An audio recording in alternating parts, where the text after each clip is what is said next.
my shoes and out the door. 5, I'm alive. 6, 7, 8, feeling great. Hello, Beyond Your Wildest Dreams tribe. I'm Dr. Noah DeCoyer, your co-host, and on behalf of my partners, Dr. Michael Akinfora and Dr. Wanda Lee McPhee, we want to thank you all for subscribing. As we surge to 100,000 subscribers, we would like to show you our appreciation with 3 free gifts. In our show notes on iTunes and Podomatic, there are 3 separate links to each of our most latest ebooks: Fermentation 101, Paleo Crockpot Style, and Whole Foods Harvest. Thank you again, and before you begin listening to this incredible podcast, don't forget to register for our upcoming summit, the Longevity and Anti-Aging Project, Living Healthy, Wealthy, and Wise, at www.antiagingproject.com. Hello and welcome back to Beyond Your Wildest Genes podcast. My name is Dr. Noah DeCoyer and I am your co-host. Today our guest is Justin and Nick Mayers from Kettle and Fire Bone Broth. Both Nick and Justin are young entrepreneurs and founders of Kettle and Fire. Nick stumbled upon bone broth and its healing benefits after suffering a terrible knee injury in high school, and after not being able to find bone broth for himself, they decided to start their own company, Kettle and Fire. Hey guys, how you doing today? Doing great. How about you? Fantastic. Now, Nick, Justin, tell us a little bit about your backstory, the origins of Kettle and Fire bone broth, and how this whole thing got started. Go for it, Nick. Absolutely. So, as you mentioned, senior year in high school, suffered a terrible knee injury. I was bedridden on crutches for 6 months, and not being able to do anything physical, not being able to exercise, I was getting depressed. I was feeling lazy. I was feeling fat. So I was talking to Justin. Looking fat too. Yeah, seriously. I wasn't looking my best, that's for sure. Spoken like true brothers, for sure. Exactly. So I'm talking to Justin. I'm just venting my frustrations. And he goes, Nick, you should really check out this diet I've been doing for the past 6-8 months, and I'm feeling fantastic. And it was actually the paleo diet. And it was at this time that bone broth was really starting to pick up steam in the paleo space. And naturally, after just Googling about the paleo diet, I stumbled across bone broth and its many health benefits. So I was like, man, I have to get some for myself. Looked into buying some. I know Justin had the same experience as me. He looked into buying some as well, and we both could not find a source to buy bone broth from. So both kind of being of the entrepreneurial mindset, we decided to look into starting a bone broth company. And originally we were actually going to be a frozen bone broth company. And then we realized how much of a pain that is and how many issues come from trying to ship a frozen product. So then we quickly scrapped that idea and we set our sights pretty high, and we decided that we wanted to be the first shelf-stable beef bone broth or grass-fed bone broth on the market, which we finally accomplished, and we just launched 6 months ago.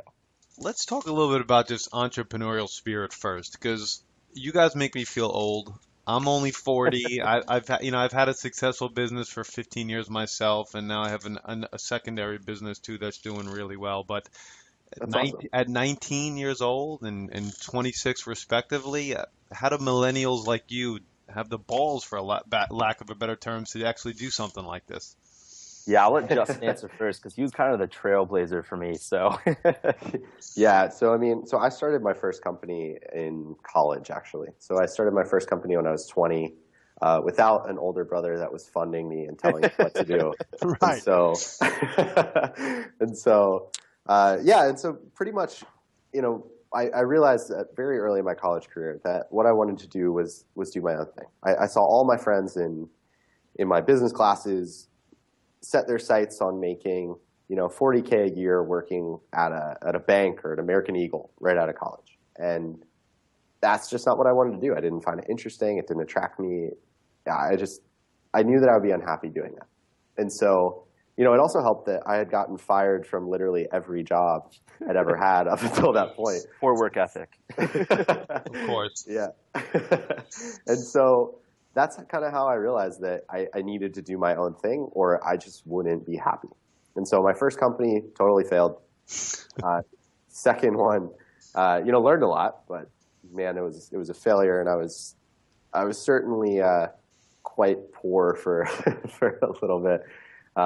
and then my second one managed to get acquired in not a great exit, but still an exit. And then most recently, was in a software company and running growth there, got acquired. And so kind of learned a lot more through these three ventures. And then this is the fourth one that I've done, and just have a better sense for things. And I love what we're doing now. Everything I'd done before was in software, which is cool. But now what we're doing is we're really improving the lives of people that get to experience our product. We get to literally make an impact on the health of thousands of people, which is just far more rewarding and far cooler than selling a software tool or something. I totally agree. Health and wellness is my life as well, and it's just so great to be able to help people on a daily basis. For sure.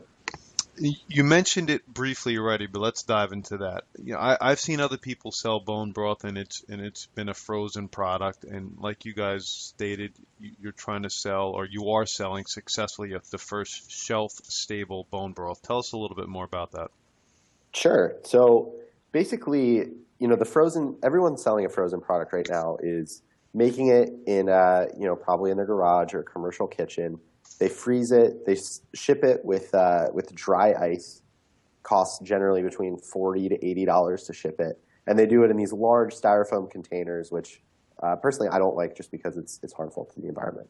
So we pretty quickly saw two things. One, we thought that if you could only buy bone broth in a way that it costs $80 to ship it to you, that's kind of cost prohibitive for a lot of people. A lot of people are not going to pony up $100+ just to try a product they've never, they've heard about but never experienced for themselves. And so we spent over a year trying to figure out, do the R&D around how do you make a grass-fed product? How do you put it through a packaging process so that it's shelf-stable without adding any preservatives, hormones, additives, anything like that? Because, of course, we would never put that in our product.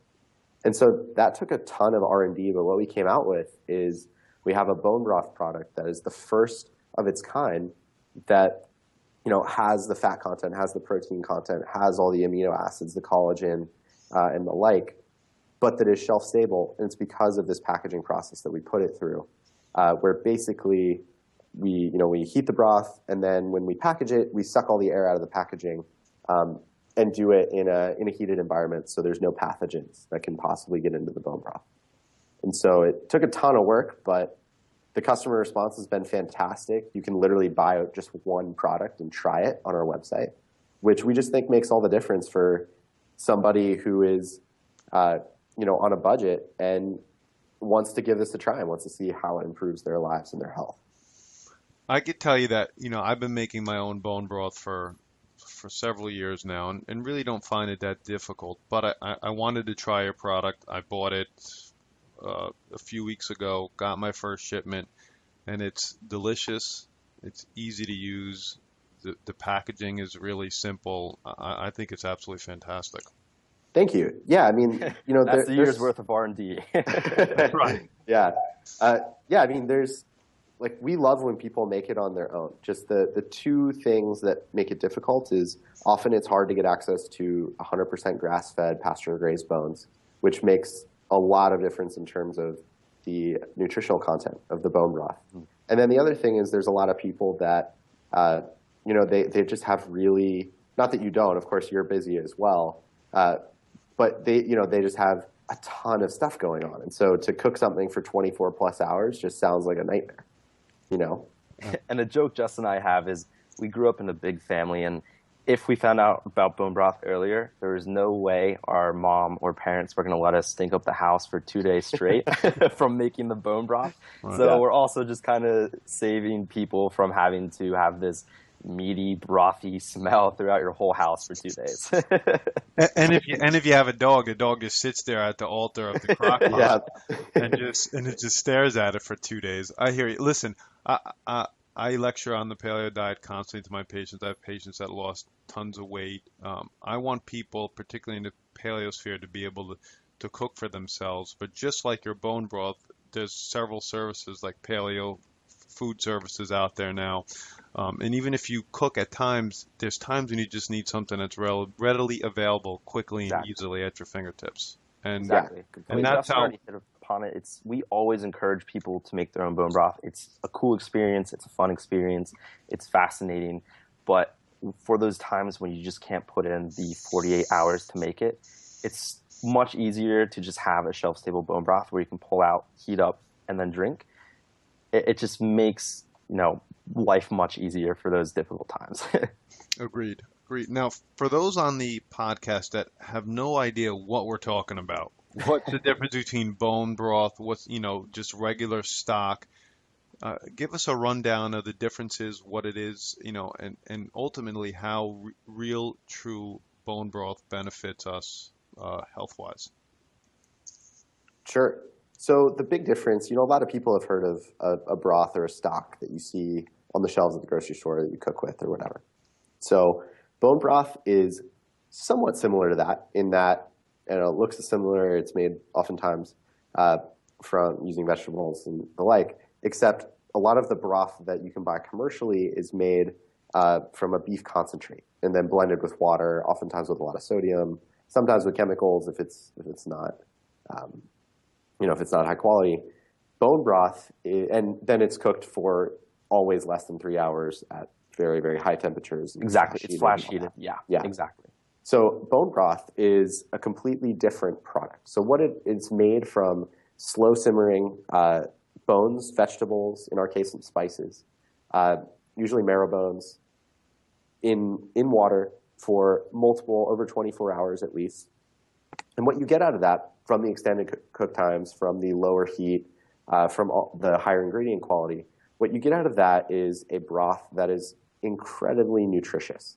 You basically get a lot of the nutrients that are in the connective tissue, in the joints, in the bones themselves, leach into the broth and give you the benefits of proteins, amino acids like collagen, gelatin, proline, glycine, all of these things that are sorely lacking in the average American's diet are present in bone broth. And it's interesting too, because if you look at almost any culture in history, a broth has been a key staple of almost every single culture, except it's just missing in the Western diet. And so, we're trying to bring that back and make an easily accessible version that people can drink to, not only get back to their ancestral eating roots, but also to improve their health today. Agreed. Now, you guys have a few other products too, other than the bone broth, right? Or am I wrong on that? We're working on it. Yeah. We don't just yet. Can you let the cat out of the bag? What are you guys working on? Or what are some of your thoughts? Well, the next big and obvious one is chicken bone broth. So we actually just are finishing the recipe and formula for that, and we'll be launching that within the next 4 weeks. So we're super excited about that. We're also launching a line of spice packets that you can add to your bone broth to make it more like a traditional sipping broth for those people who kind of just want to add more flavors and be a bit more adventurous with the bone broth. Flavors like chipotle, we have a Thai coconut, Mexican mole. So they're just people who may not be into just drinking beef bone broth straight up because they don't find the flavor to their liking, or they just find it's too different. We want to create kind of a really savory drink with these spices where people get excited to drink it because it just tastes freaking awesome. And also they know that it has the added health benefits. And then beyond that, there's so many ways you can just take bone broth and play with it to create different products. But beyond the chicken and spices, those are the next 2 products we'll be launching within the next 4 weeks. And then beyond that, it's kind of a toss-up. I saw the spices, and that's what I was getting at. I didn't know if they were available yet, but they'll be available soon. Oh, yeah. Couple days, actually. Mm-hmm. Yeah. That was the first thing when I took the first sip of your bone broth. I noticed that it wasn't. I thought it was going to be more salty. Do you guys make it not salt? Is there a reason why you don't make it too salty? Or Yeah. There's a couple reasons. So a lot of our customers are, trying to drink bone broth to recover their health, improve their health, and the like. And so a lot of them are on lower sodium diets. Mm-hmm. And so we wanted to be considerate of them. And the other thing is that it's really easy to add salt to something. It's almost impossible to take salt out of something. Right. And so, the last thing we wanted to do was turn customers off who said, "Oh, this is too salty for my liking," when they could just add a pinch of, Himalayan pink sea salt or whatever they have, and just flavor it to their liking. And so we figured that was a better approach than just salt bombing people's taste buds, at least in the early, to start out with. And how are you finding the grass-fed bones, the immense demand of bones you must need? How are you guys accomplishing that? It is tough. I mean, there's quickly becoming a severe lack in grass-fed bones, but honestly, it's just finding as many sources as possible and really just kind of grinding it out until you find a source. So we've been fortunate where a lot of the sources we have found, like we won't really work with you unless you can reach these minimums because otherwise it doesn't make sense. And we've grown so quickly that we can work with some of the biggest players out there, where some of these smaller players can't work with them because they can't meet the minimum purchasing requirements. So that's kind of been the key factors. It was actually harder when we were smaller to find grass-fed bones, and now as we're growing, we're actually finding it easier because a lot of these larger suppliers are now willing to work with us. That's great. That's fantastic.